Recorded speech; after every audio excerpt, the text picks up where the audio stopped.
I'm going to step off the limb now.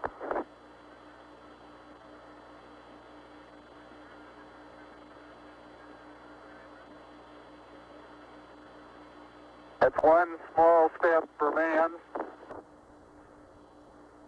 one giant leap for mankind.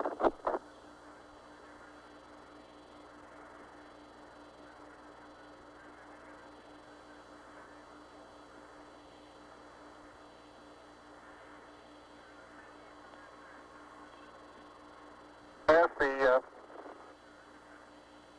surface is fine and powdery, I can pick it up loosely with my toe. It does adhere in fine layers, like powdered charcoal, to the sole and sides of my boot. I only go in a small fraction of an inch, maybe an eighth of an inch, but I can see the footprints of my boots and the treads in the fine sandy particles. Neil, this is Houston. We're copying.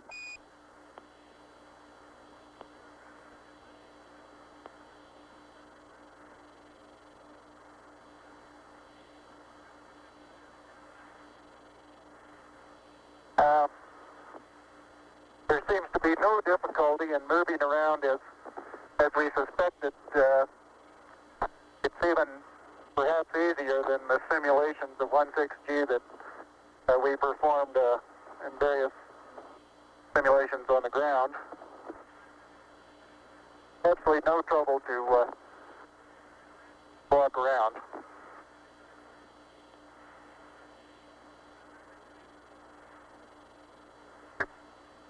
Okay, the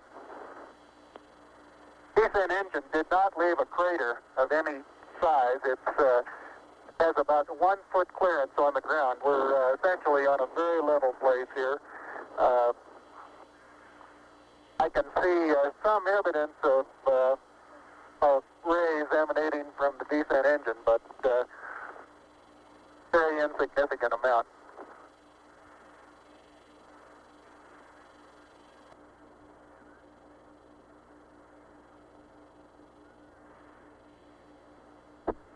Okay, Buzz, we ready to bring down the camera? I'm all ready. I think it's 2 miles squared away in good shape. Okay. Okay, you'll have to pay out all the LEC, Ned. Looks like it's coming out nice and evenly. Okay, it's quite dark here in the shadow and a little hard for me to see that I have good footing. I'll work my way over into the sunlight here without looking directly into the sun. Okay, it's taut now.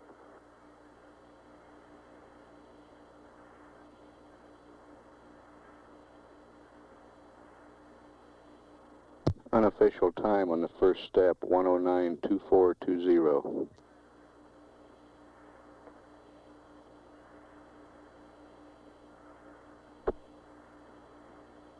Okay, I think it's pulling the wrong one. I'm ready to pull it down now. There was still a little bit left in the... Okay, don't hold it quite so tight. Okay? Okay.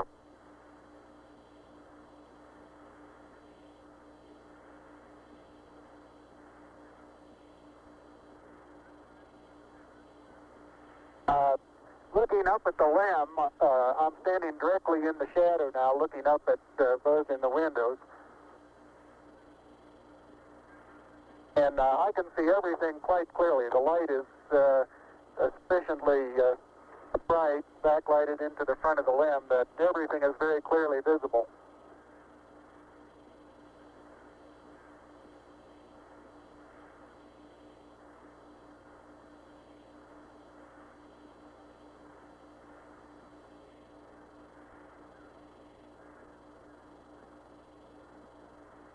Okay, I'm going to be changing the Okay.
The surgeon says that Camera installed on the ICU bracket. surgeon says the crew is doing well. Data is good, crew is doing well. And I'm still in the LEC on the secondary stud.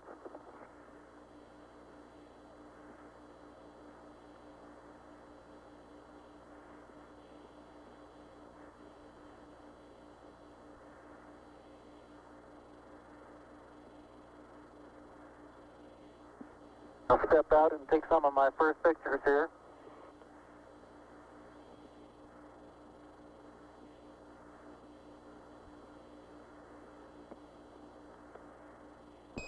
Roger, Neil, we're reading you loud and clear.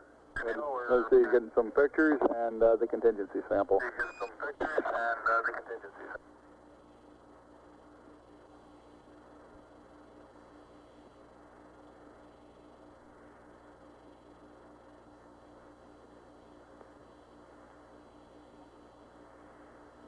.35 and a half minutes of PLSS time expended now.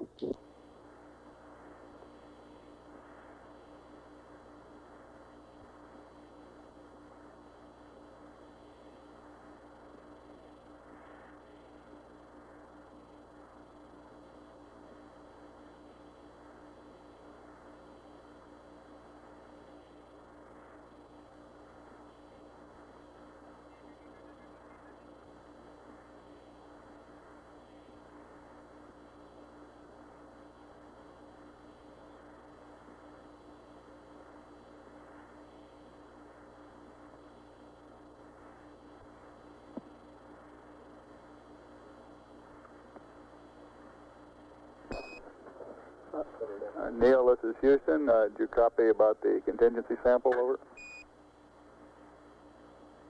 All right, you're going to get to that just as soon as I finish these picture series.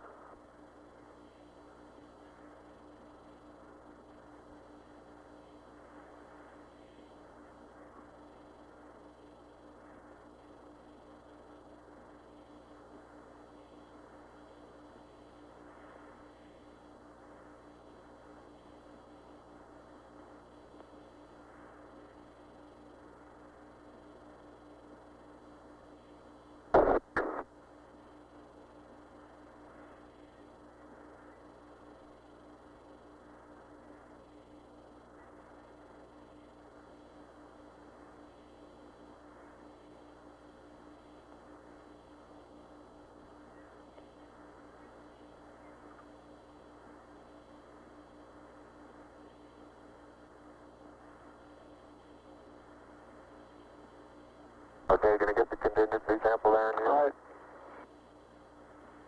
Okay, that's good.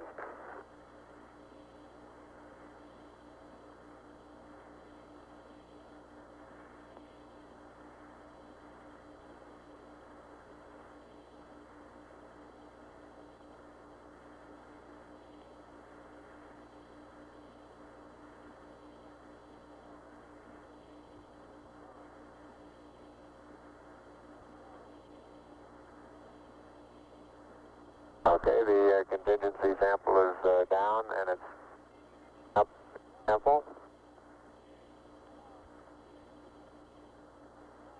Like it's a little difficult to dig through the initial crust. Very interesting. It's a very soft surface, but here and there where I plug with the contingency sample collector, I run into very hard surface, but it appears to be very cohesive material of the same sort. I'll try to get a rock in here. Get a couple.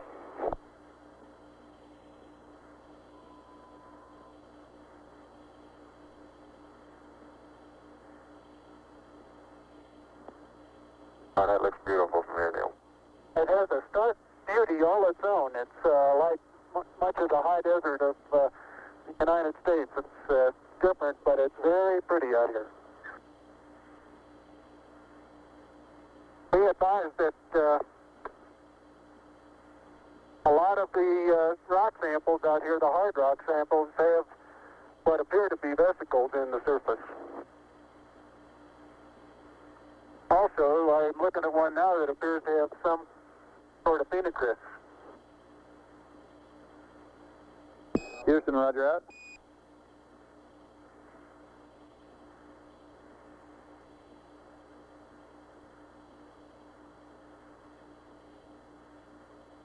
Okay, the handle is off the, it pushes in about, 6, 8 inches into the surface. Like it's pretty easy to put on. It is. It's, I'm sure I could push it in farther, but it's hard for me to bend down farther than that. Now you could throw so You far. can really throw things a long way up here.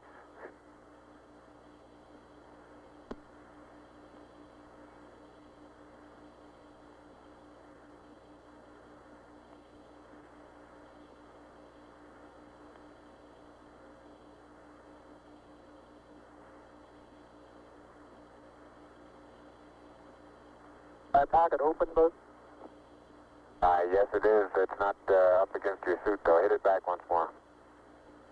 More toward the inside. Okay, that's good.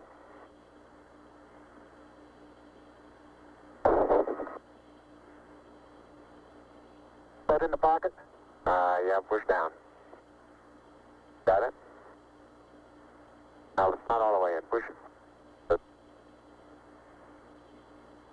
There you go.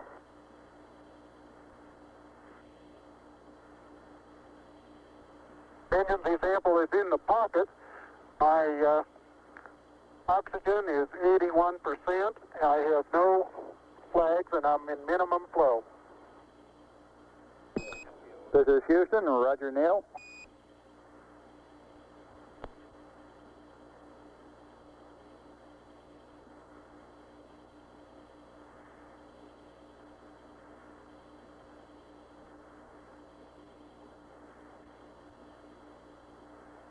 Okay, I got the camera going at 1 frame a second. Okay?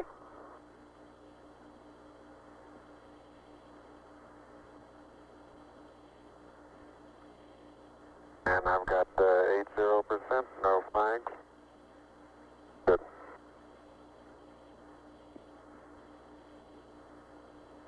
Are you getting a TV picture now, Houston? Neil, yes, we are getting a TV picture.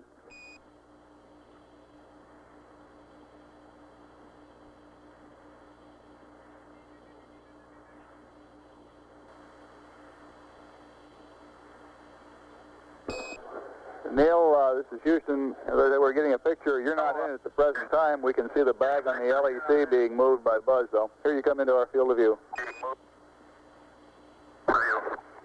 Oh, let me move that over the edge for you. Okay, ready for me to come out? Yeah, just stand by a second. I'll move this over the handrail.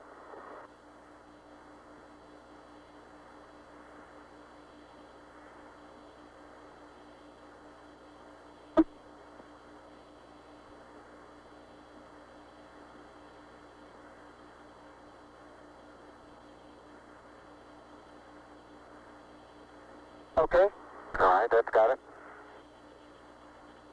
Are you ready? All set.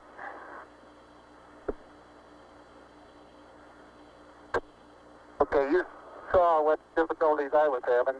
I'll try to watch your bliss from underneath here.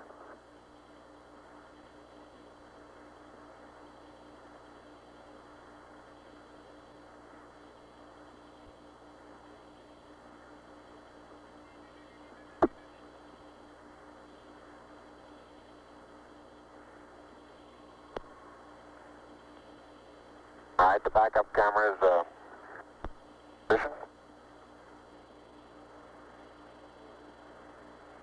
Okay, your bliss looks like it's clear and okay.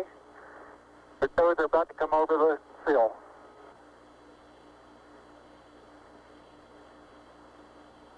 Okay, now drop your bliss down. There you go, you're clear. And laterally you're good. Got an inch clearance on top of your bliss. Okay, you need a little bit of arching of the back to come down. How far are my feet from the... Okay, you're right at the edge of the porch. Okay. Back in from...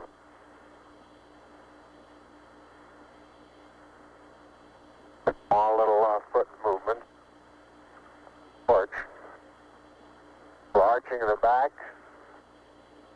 Moment comes up and clears the bulkhead without any trouble at all. Looks good.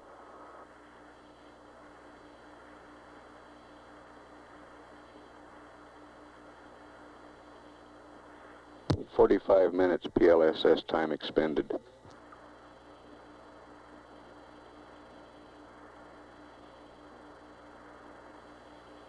Neil, this is Houston. Based on your camera transfer with the LEC, do you foresee any difficulties in SRC transfer over? Difficulties in SRC? Negative.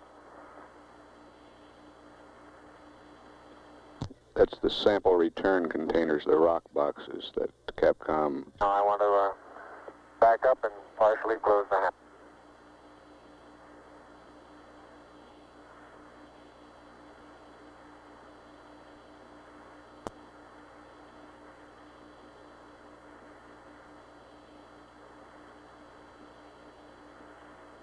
Making sure not to lock it on my way out.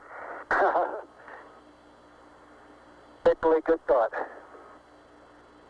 That's our home for the next couple hours. We want to take good care of it. Okay, I'm on the top step and I can look down over the RCU and landing gear pad. That's a very simple matter to hop down from one step to the next. Yes, I found it to be very comfortable, and walking is also very comfortable.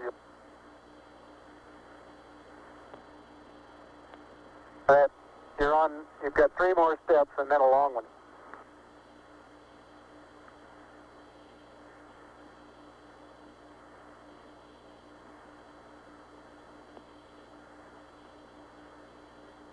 Okay, I'm going to leave that 1 foot up there and both hands down about the 4th rung up.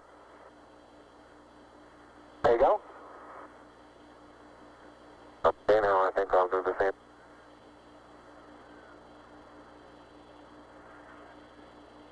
A little more. About another inch. There, you got it? That's a good step. Yep. About a 3-footer.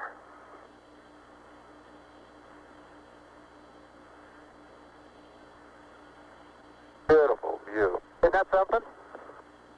Magnificent sight out here. Magnificent desolation.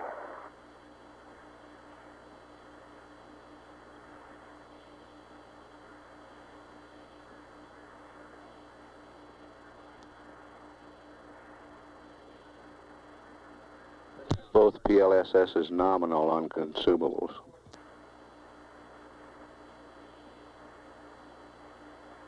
Looks like the secondary strut. Have little thermal effects on it right here, Neil. Yeah, I noticed that. Seems to be the worst, although similar effects are on all around. There is very, very fine powder, isn't it? Isn't it fine? Right in this area, I don't think there's much of any but fine powder. Some clouds together, and it's hard to tell whether it's a clod or a rock. Notice how you can pick it out. Yeah, and it bounces and then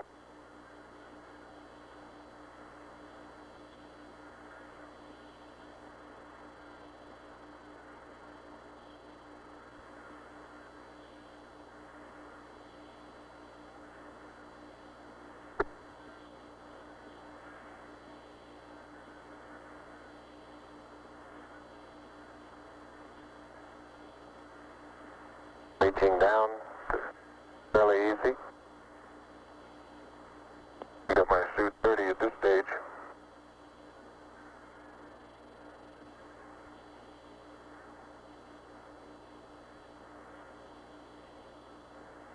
The mass of the backpack does have some effect in inertia.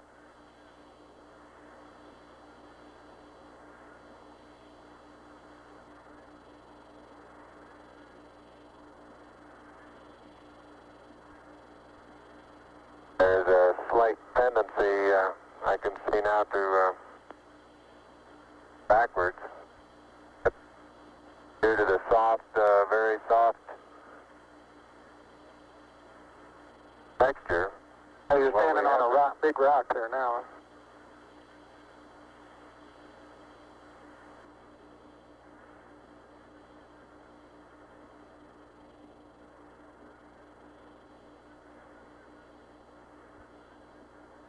The patcher didn't.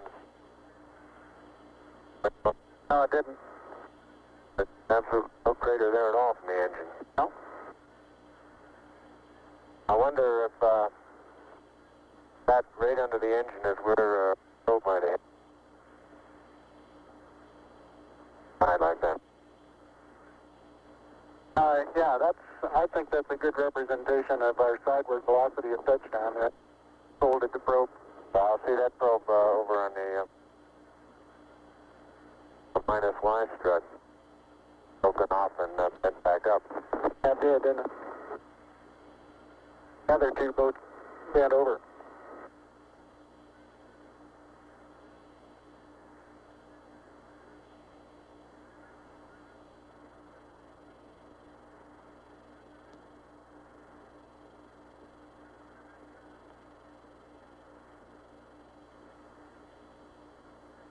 Can't say too much for the visibility right here without the visor up. Pretty dark. It looks like there's a surface of a flat rounded rock.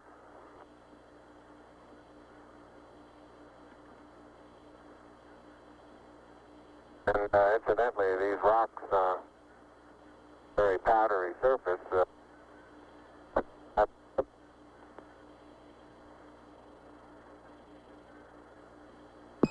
Say again, please, Buzz. You're cutting out. And here's some. I say that the rocks are rather slippery, Roger. very powdery surface. When it's on there, it fill up all the very little fine porises. They'll tend to slide over it rather easily.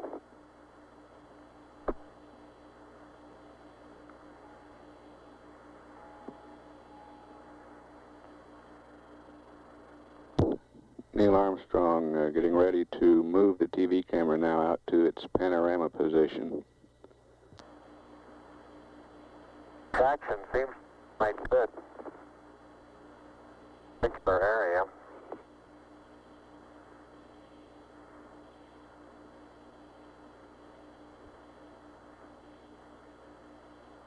Start to lose my balance in one direction, and recovery is quite natural and very easy.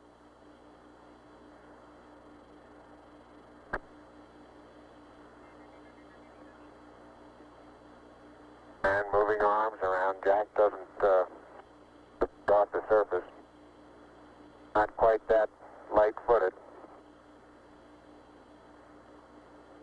And I have the insulation off the Mesa now. The Mesa seems to be in good shape. You have to be careful that you're leaning in the direction you want to go, otherwise you slightly inebriate. In other words, you have to cross your foot over to stay underneath where your center of mass is.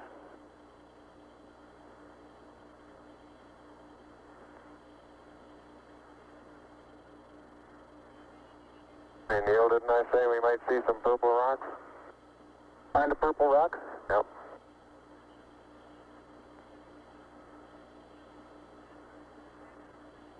Very small, sparkly fragments are the rock. They're reflecting sun in places. That would make a first guess at some sort of biotite.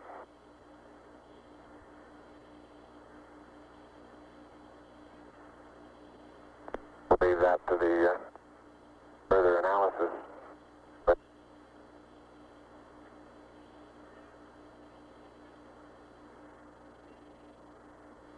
soil compacts underneath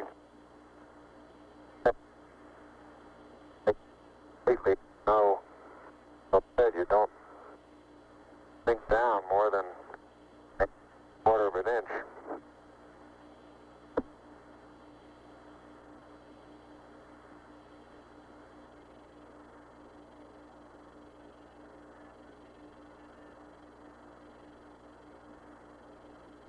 Biotite is a brown mica substance. Okay, Houston, I'm going to change lenses on you. Roger, Neil.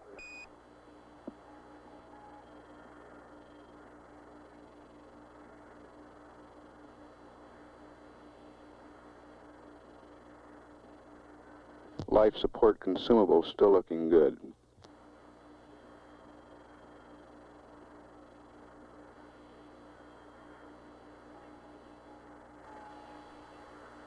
Okay, Houston, tell me you get a new picture.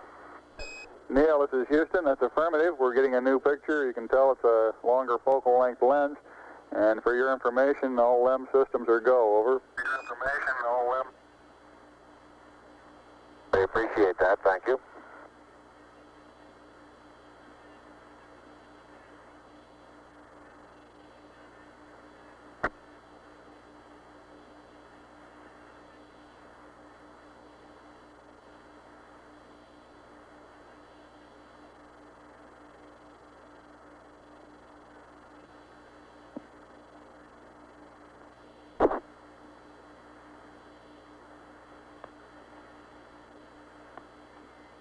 Bill is now unveiling the plaque that is.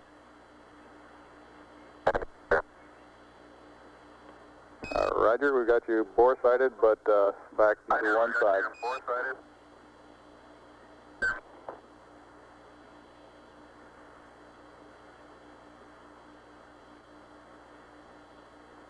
For those who haven't read the plaque, we'll read the plaque that's on the front landing gear of this LEM.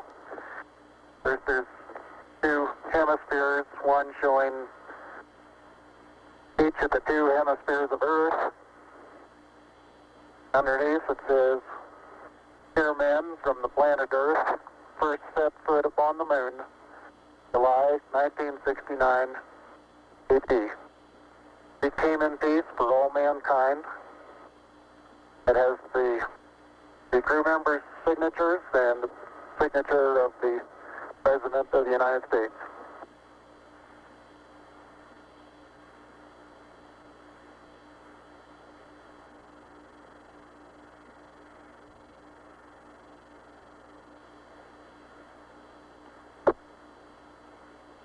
Ready for the camera? I'll get it. No, you're taking TV on him. Touch the LEC there.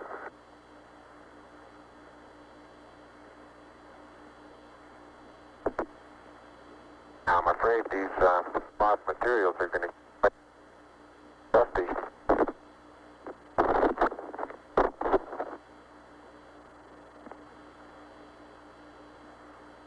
The surface material, powdery.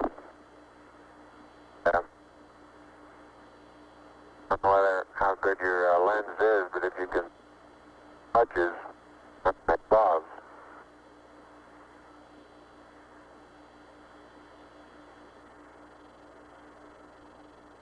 Very much like a very finely powdered carbon, but pretty looking. You pull out some of my cable for me, Buzz?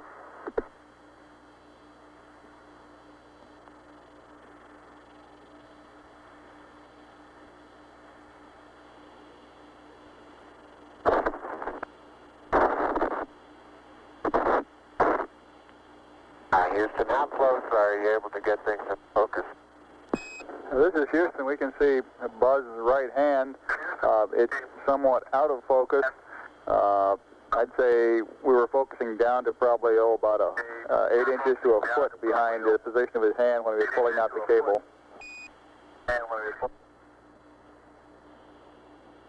Okay, how's the temperature looking there? Temperature of the camera is showing cold.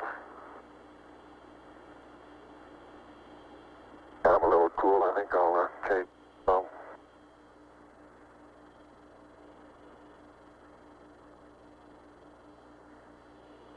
I'm on intermediate now, Houston, and I show 3.78.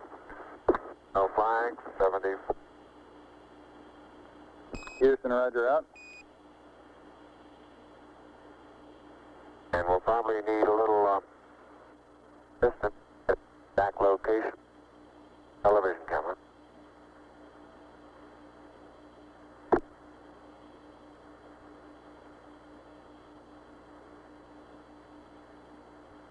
And Neil, look at the minus Y stress. Your direction of travel there. Traveling from right to left. Right.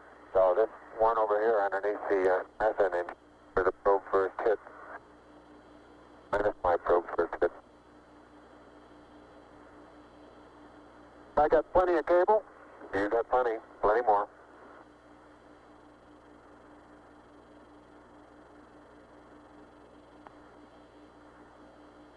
Okay, I think I got the end of it. Something interesting in the bottom of this little crater here. It maybe. Now keep going. We got a lot more. Okay. Getting a little harder to pull out here.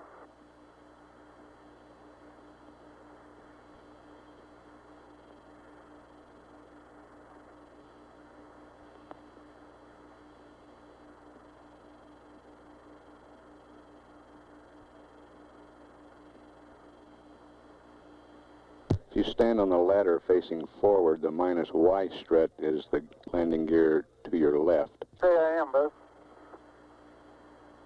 40, 50 feet. Why don't you turn around and let them get a view from there and Okay. see what the field of view looks like.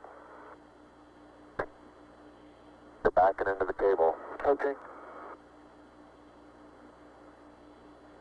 Turn around to your right, be better. I don't want to go into the sun if I can avoid it. That's right, yeah. I just leave it. All right, let it Sit settle like there. that and walk around it.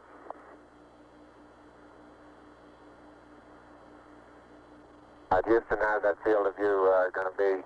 Pick up the mesa far away? Right.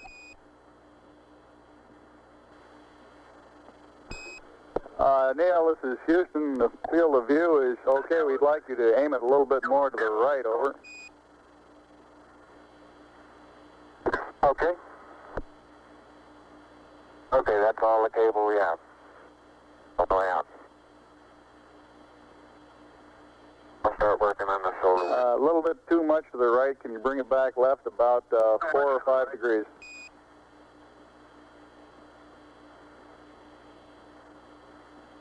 Okay, that looks good, Neil. Hey, that looks good, Neil. Okay, now, think I ought to be farther away or closer? Can't get too much further away. Let's try it like that for a while. I'll get a couple panoramas with it here. Roger, you look okay as far as distance goes, Neil, and we'll line you up again when you finish the panorama. You're going too fast on the panorama sweep. You're going to have to stop for... I haven't stopped. I haven't set it down yet. That's the first picture in the panorama.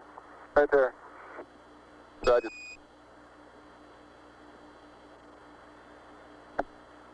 It's taken just about northeast. Tell me if you got a picture, Houston. Well, we've got a beautiful picture, Neil. Okay, I'm going to move it.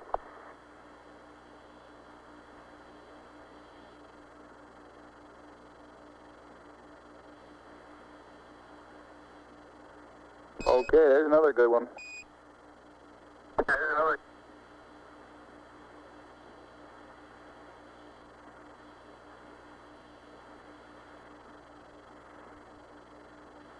Okay, we got that one.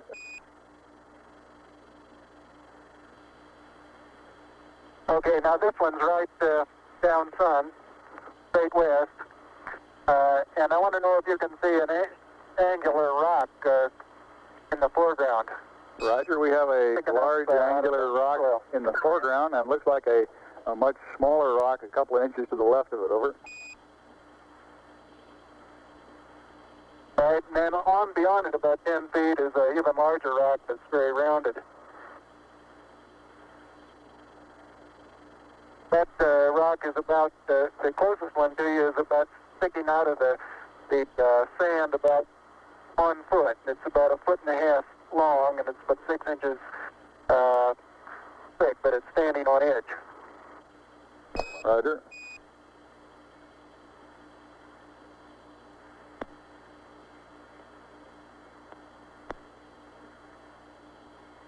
Okay, Neil, I've got the table out.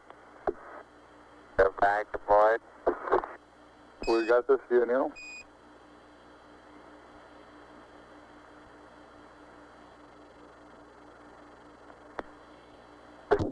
Straight south. Roger, and we see the shadow of the limb. In the hills, Roger, the little hill just beyond the shadow of the limb is a pair of elongate craters. Probably the pair together is 40 feet long and 20 feet across, and they're probably 6 feet deep. We'll probably get some more work in there later.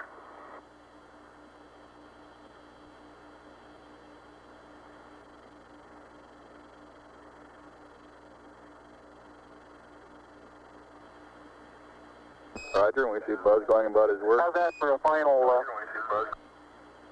For a final orientation, we'd like it to come left about 5 degrees. Over.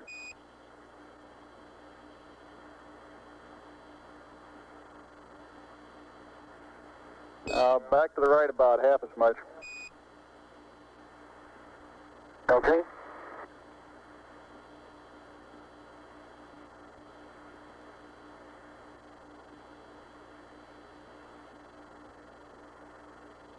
Okay, that looks good there, Neil. Yeah, it looks good. Okay.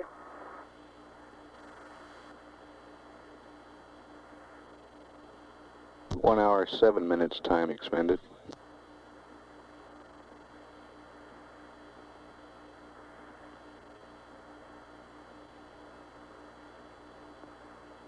Okay, you can make a mark, Houston. Roger, hello, and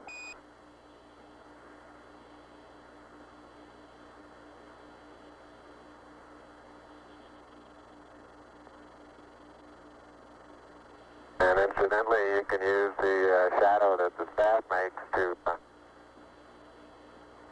assist you in getting it perpendicular.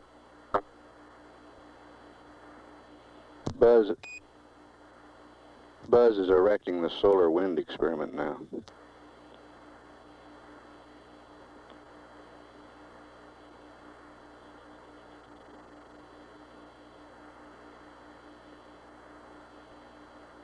Some of these small depressions, big soft, and you tend to think, oh, maybe 2 or 3 inches.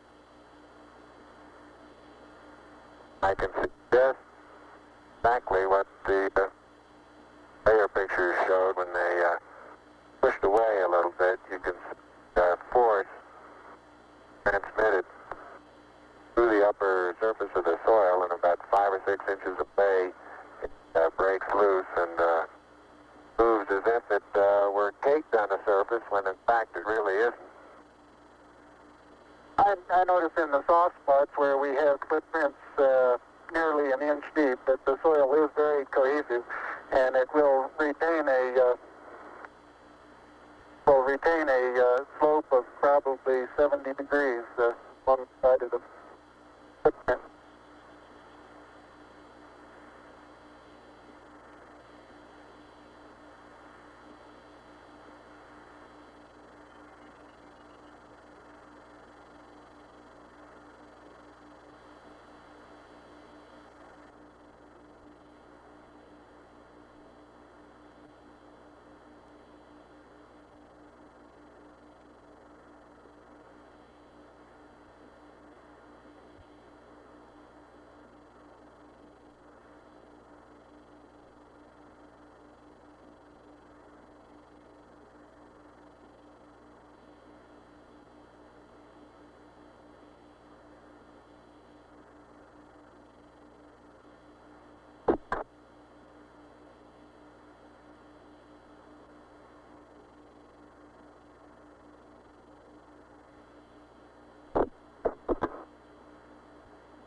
All limb systems still looking good.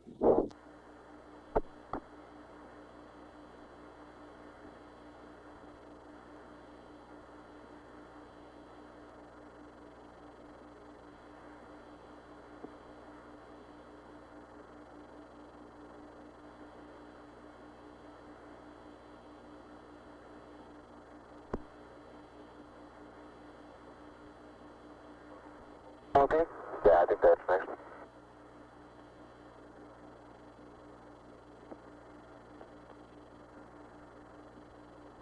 Dead end, come on.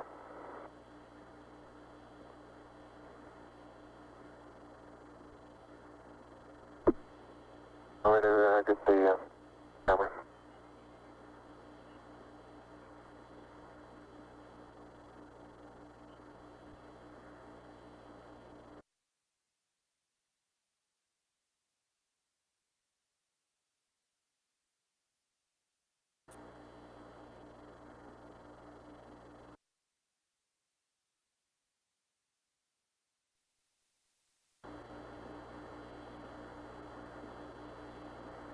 Head up to the rocker.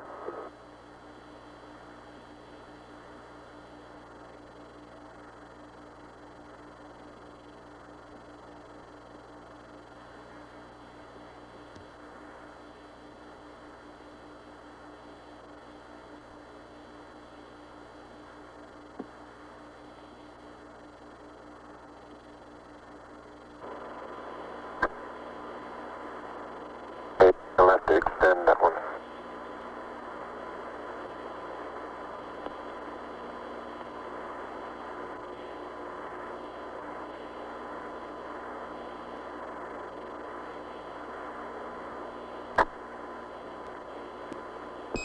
Columbia, Columbia, this is Houston, ALS, over.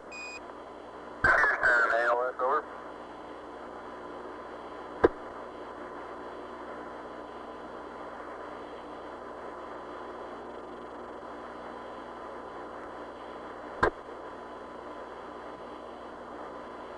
Neil Armstrong's been on the lunar surface now almost 45 minutes.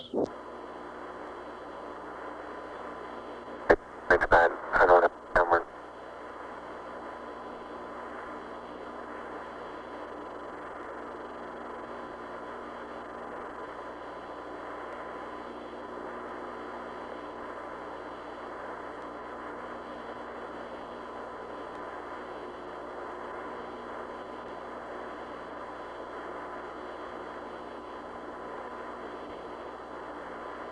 Houston, Columbia on the high gain, over. Columbia, this is Houston, reading you loud and clear, over. Yeah, this is Houston reading. Yeah, reading you loud and clear. How's it going? Roger, the EVA is progressing beautifully. I believe they're setting up the flag now. Great. I guess you're about the only person around that doesn't have TV coverage of the scene. That's all right. I don't mind a bit.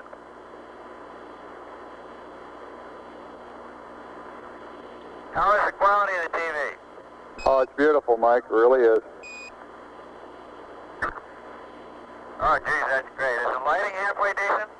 Yes, indeed. They've got the flag up now, and you can see the stars and stripes on the lunar surface. now, and you can see the stars and stripes on the lunar surface. Beautiful, just beautiful.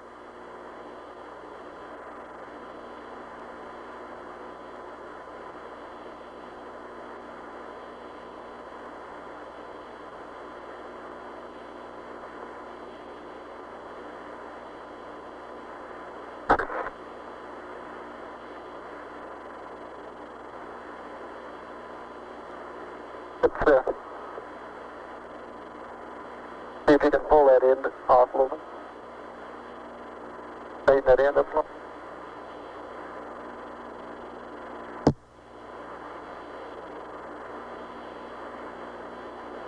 It won't go up.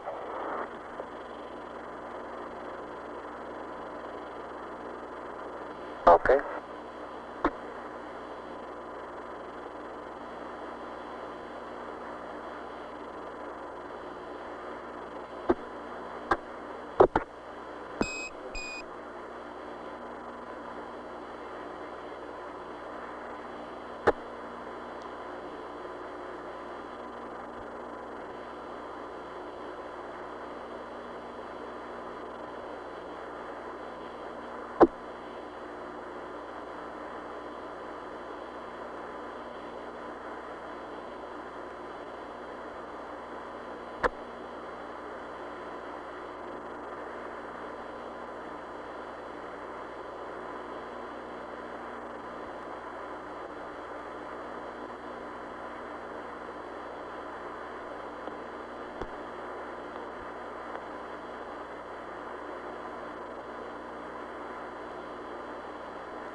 Neil, this is Houston, radio check, over.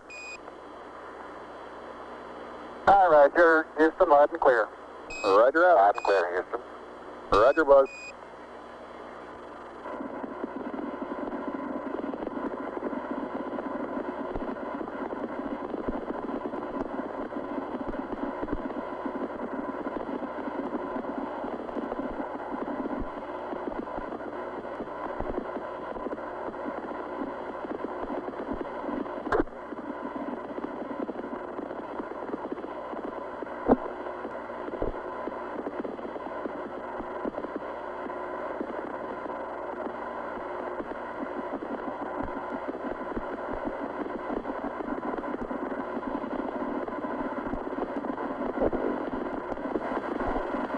I'd like to evaluate the various paces that a person can traveling on the surface. Just leave them out of your field of view. Is that right now, Houston? That's affirmative, Buzz.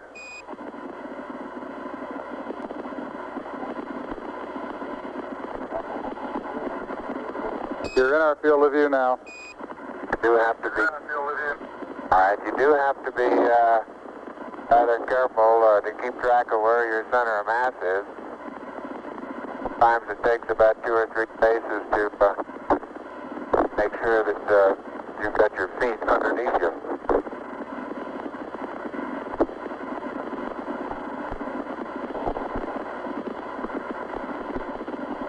And about 2 or 3 or maybe 4 easy paces can bring you to a fairly smooth stop.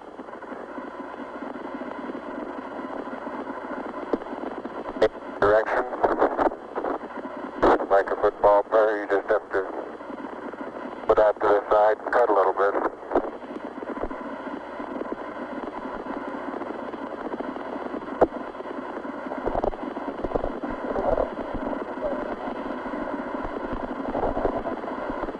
So-called kangaroo hop does work, but it seems though your forward stability is not quite as good as it is in the conventional, more conventional one foot after another.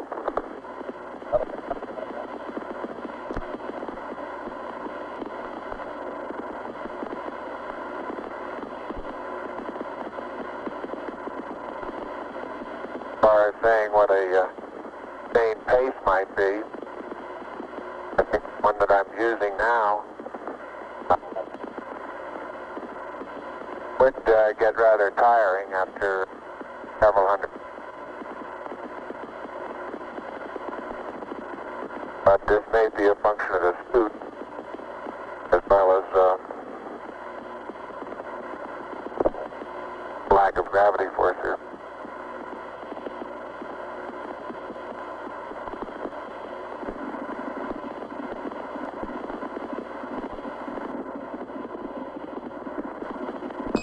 Tranquility Base, this is Houston. Could we get both of you on the camera for a minute, please?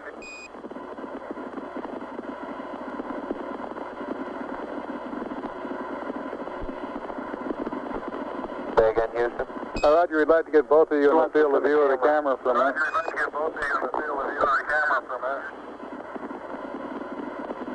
Neil and Buzz, the President of the United States is in his office now and would like to say a few words to you, over.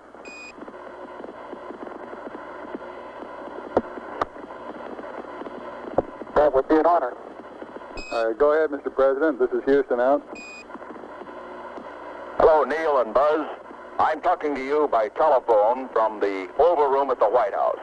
And this certainly has to be the most historic telephone call ever made. I just can't tell you how proud we all are of what you do. For every American, this has to be the proudest day of our lives. And for people all over the world, I am sure they too join with Americans in recognizing what an immense feat this is. Because of what you have done, the heavens have become a part of man's world. And as you talk to us from the Sea of Tranquility, it inspires us to redouble our efforts to bring peace and tranquility to Earth. For one priceless moment, in the whole history of man. All the people on this earth are truly one. One in their pride in what you have done, and one in our prayers that you will return safely to earth.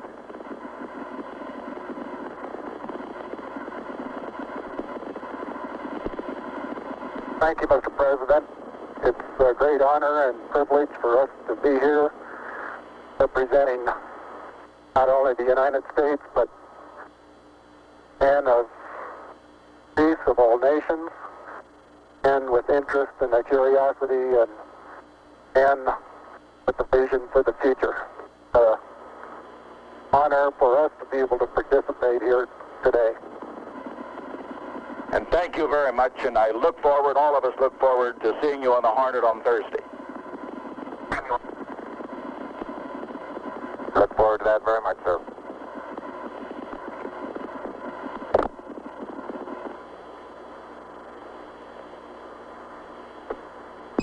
Columbia, Columbia, this is Houston, over. Loud and clear, Houston. Roger, I've got a P-22 auto optics pad for you.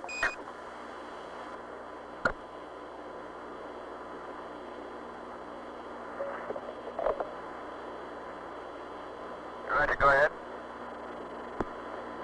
Roger, P-22, landmark ID, LEM, T1, 1102656. T2, 1103206. 3 miles south. Time of closest approach, 1103340. Shaft, 353.855. Trunnion, 46.495. Roll 0. Pitch 250. Yaw 0. Over.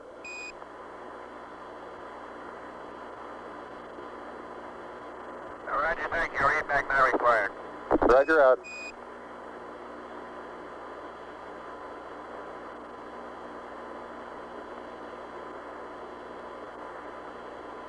Houston, it's very interesting to note that when I kick my foot this trail with no atmosphere here in this cavity, they seem to leave, and most of them have about the same angle of departure and velocity. As where I stand, the large portion of them will impact at a certain distance out. There are several certain percentage, of course, that will impact different regions out, but it's highly dependent upon the initial trajectory upwards from where most of the majority of the particles come down, like the terrain.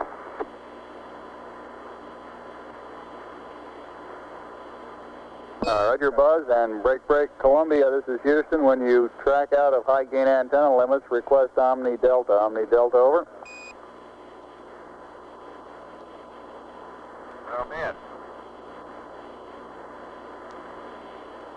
I've noticed several times in going from the sunlight into the shadow that just as I go in, I catch an additional reflection off the LEM, along with the reflection off my face onto the visor, makes visibility very poor just at the transition sunlight into the shadow. I essentially have so much glare coming onto my visor, I'm under shadow until helmet actually gets shadow, and then it takes a short while for my eyes to adapt to lighting conditions. Inside the shadow area,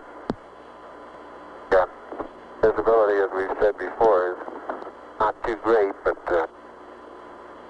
both visors up, we can certainly get what sort of footprints we have and the general condition of the soil.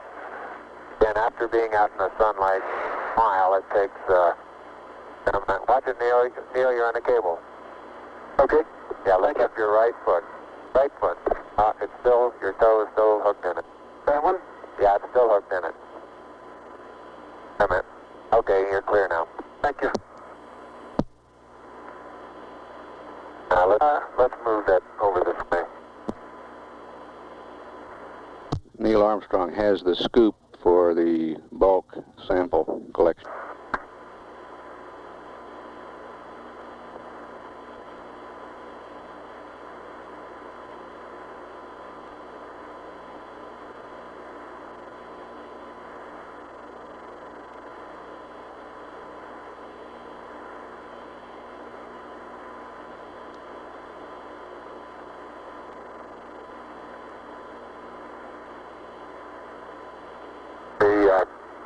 The boot color of my boots have completely disappeared now into this small.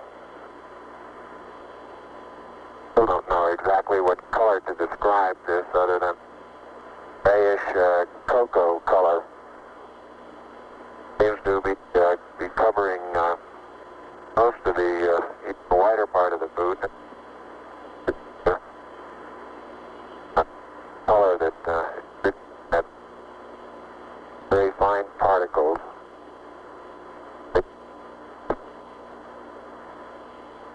Buzz, this is Houston. You're cutting out on the end of your transmission. Can you speak a little more closely into your microphone, over?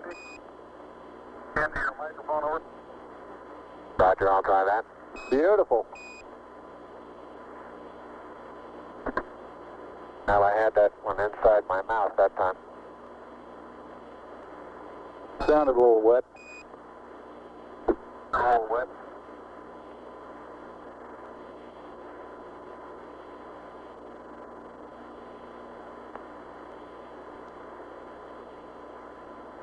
Neil's been on the surface an hour now.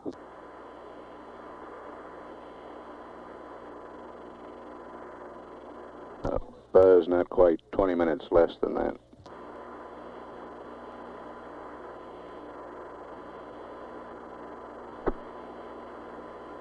In general, time spent in the shadow doesn't seem to have any thermal effects that we feel inside the suit. There is a difference, of course, in the coming radiation and the helmet, so I think there's a tendency to feel a little cooler in the shadow than we feel out in the sun.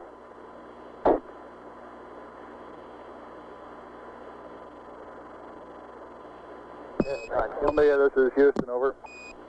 Columbia, this is Houston, over.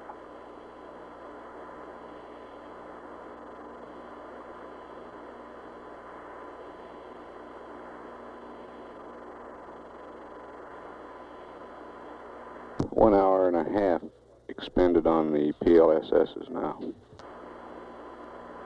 Columbia, this is Houston, over.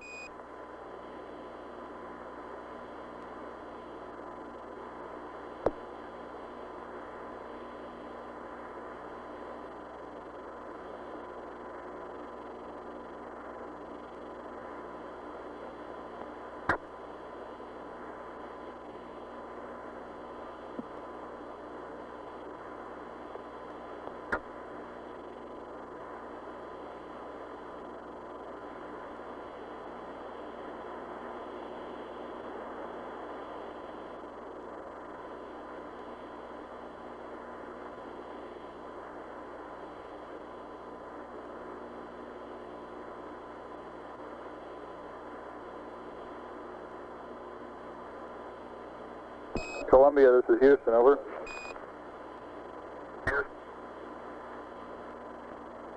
Houston, Columbia, Delta. Roger, you should have VHF AOS with the LEM right about now.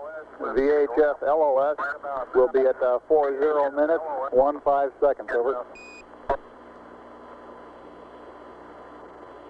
Thank you.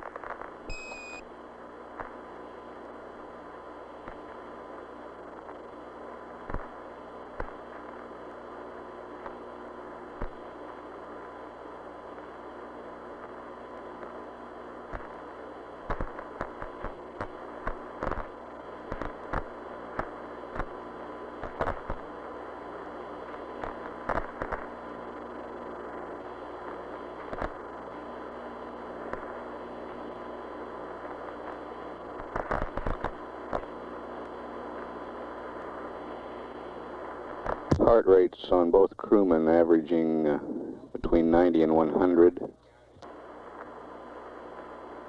Flight surgeon reports they're right on the predicted number of the BTU units expended in energy of work. And he thinks they're in great shape. As I look around the area, the contrast in general is comes about completely by virtue of the shadows. Almost deep. Looking down sun, zero phase, very light colored gray, light gray colored, like a halo around my own shadow, around the shadow of my helmet. Then as I look off cross sun, the contrast becomes strongest in that the surrounding color is still fairly light. As you look down into the sun, with a larger amount of shadowed areas looking toward us, the general color of the surrounding is darker than cross sun. Contrast is not as great. Surveying all the dusty area that we've picked up, considerably darker in texture. Now, I've picked up one. I imagine that this has been out by certain impacts that we've that's a distinct surveyor. The same is true as I survey cross sun along the area that we're walking. General, is to the fact that there are footprints there. General terrain where I've been up out of this surface trail is generally of a darker contrast, surrounding color.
You can see Neil Armstrong bringing scoop. The ram I'll be taking is about 30 to 40 feet out the bus.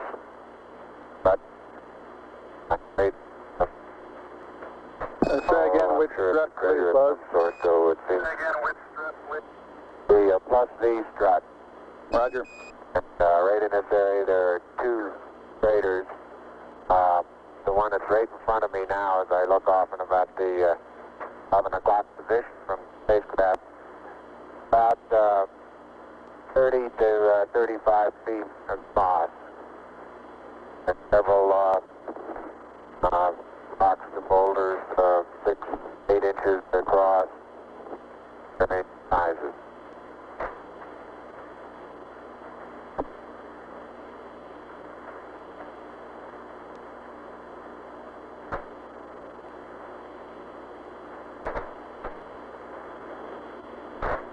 Neil is filling the bulk sample bag attached to a scale. You can see him in the picture.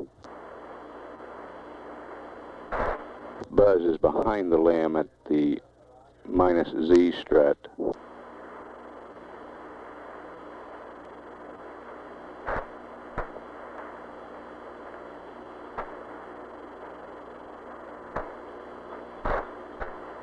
That's the land landing gear directly opposite the ladder.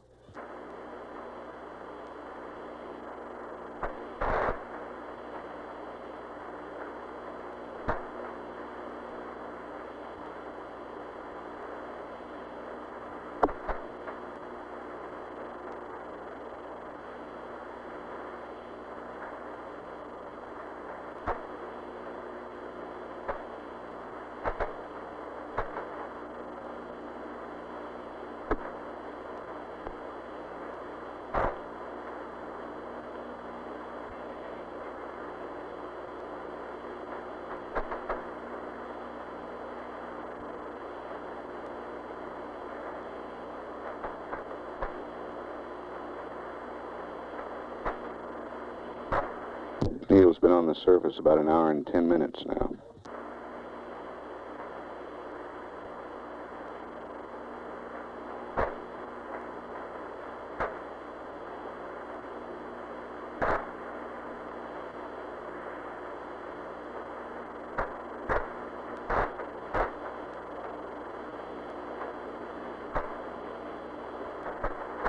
I'm now in the area of the minus Y strut. Taking some second photograph.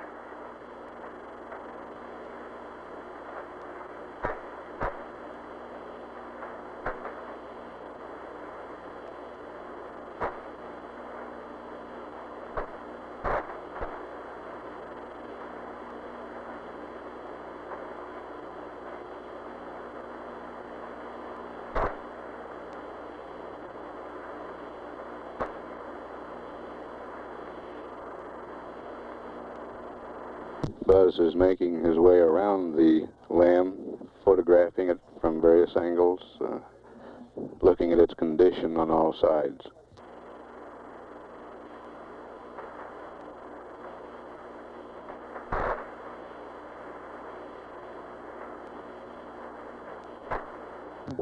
Neil's still occupied with the bulk sample.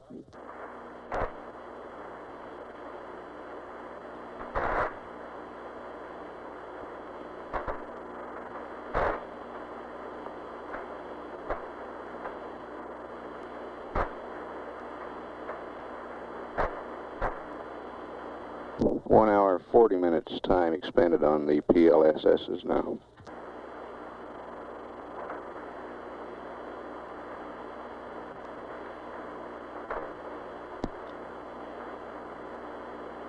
How's the bulk sample coming, Neil? Bulk sample is just being sealed.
Columbia, this is Houston. Go ahead, over.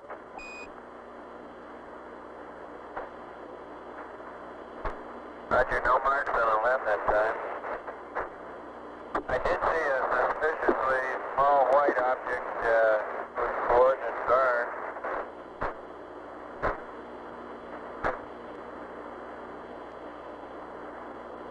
Go ahead with the coordinates on the small white object.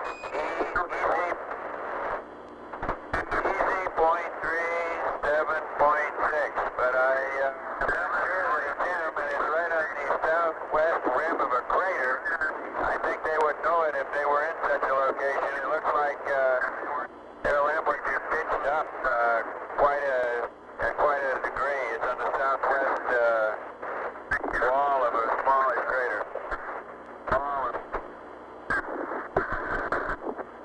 Roger, copy Echo decimal 3 and 7 decimal 6.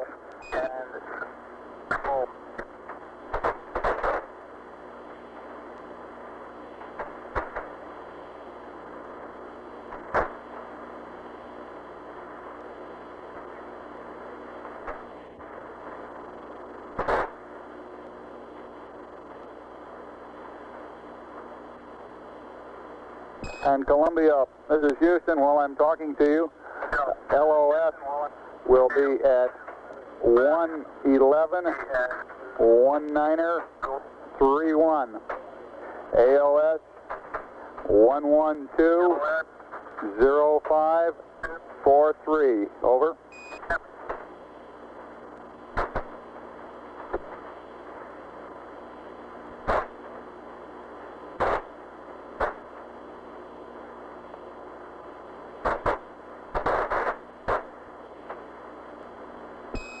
Columbia, this is Houston. Did you copy LOS, AOS times? Over. Copy AOS. Negative, Houston. You're broken. Disregard them. I cut them off the flight plan. Roger, out.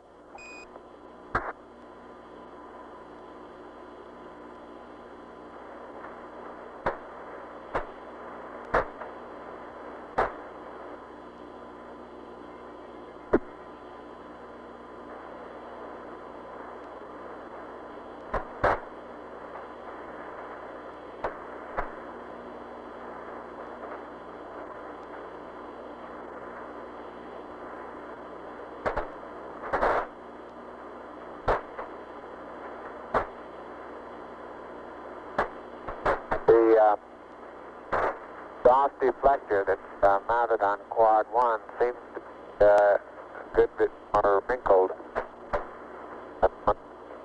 right now on quad 4. You're breaking up again, Buzz. Breaking up again, Buzz. I say the jet deflector that's mounted on quad 4 seems to be, the surface of it seems to be more wrinkled than the one that's on quad 1. Generally, underneath part of the LEM seems to have stood up quite well to the, we'll get some pictures in the aft part of the LEM. The sun illuminate the thermal effects much better than we could get them up here in the front. Roger, out. I want to get some particular photographs of the bulk sample area, Neil. Okay.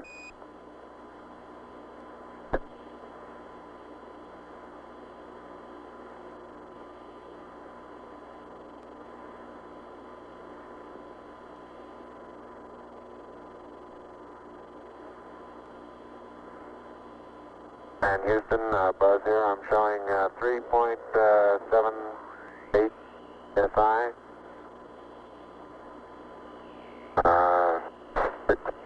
3%, no flags. Adequate. Light warming, fingered.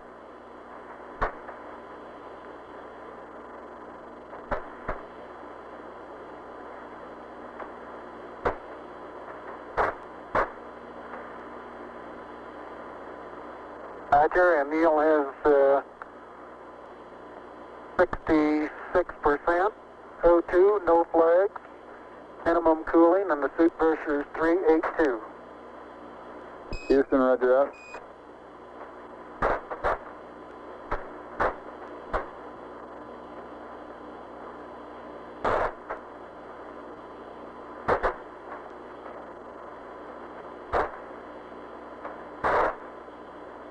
Neil has finished collecting and packing the bulk sample. Buzz, this is Houston. Have you removed the close-up camera from the Mesa yet? Over.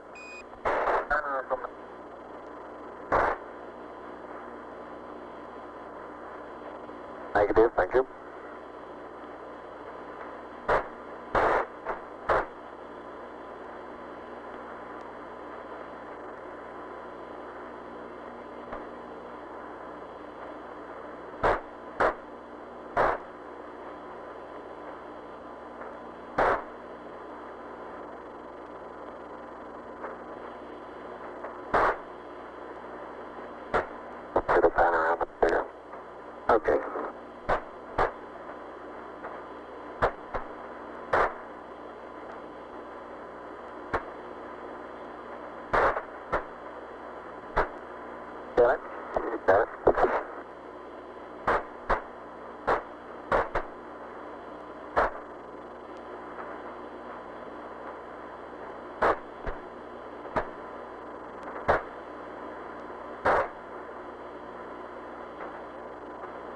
Houston, how does our timeline appear to be going?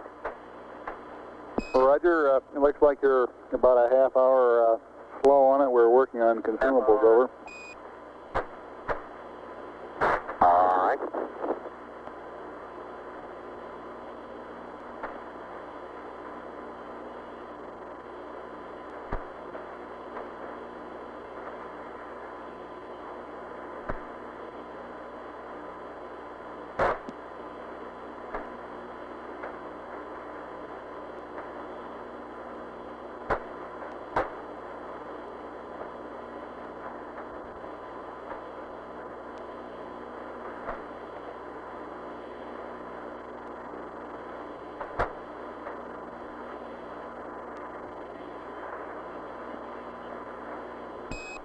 Neil and Buzz, this is Houston. To clarify my last, your consumables are in good shape at this time.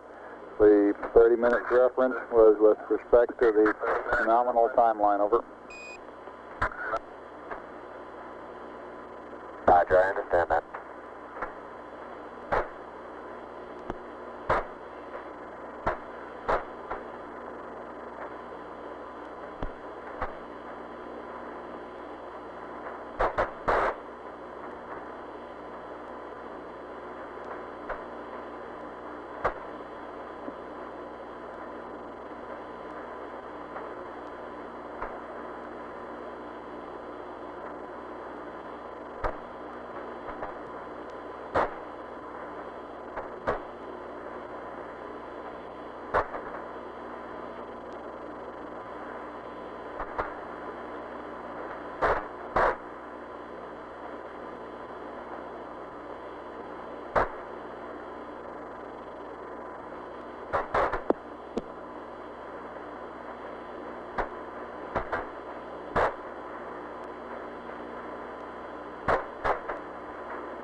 Neil's been on the surface now slightly over an hour and 20 minutes.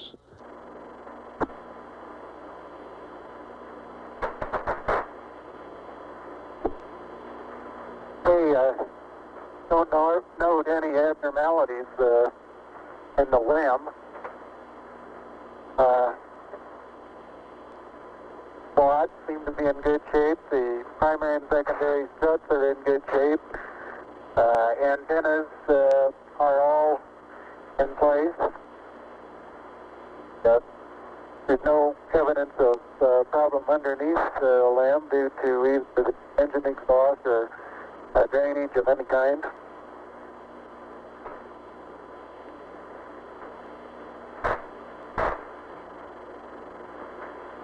Roger, up. It's very surprising, very surprising lack of penetration of all four of the foot pads. I'd say if we were to try and determine just how far below the surface they would have penetrated, you'd measure in 2 or 3 inches, wouldn't you say, Neil? At the most, yeah. That fly strut there is probably even less than that.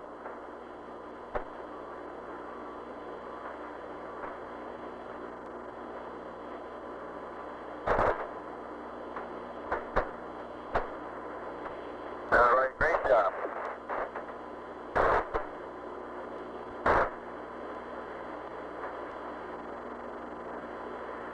I get a picture of the bus-Y strut taken from here, the descent stage, and I think we'll be able to see a little bit better what the ripple effects are. Seem to be quite minimal.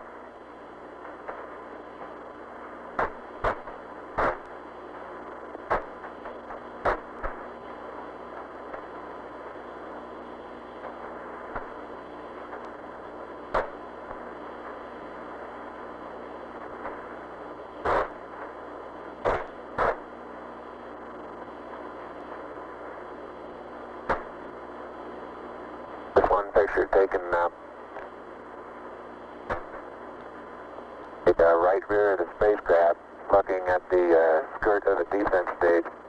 So a slight darkening of the surface color, a rather minimal amount of radiating or etching away or erosion of the surface.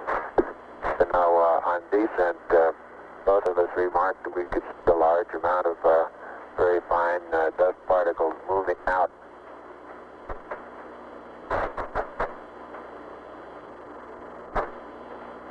It was reported beforehand that we would probably see an outgassing from the surface after actual engine shutdown, but I recall I was unable to verify that.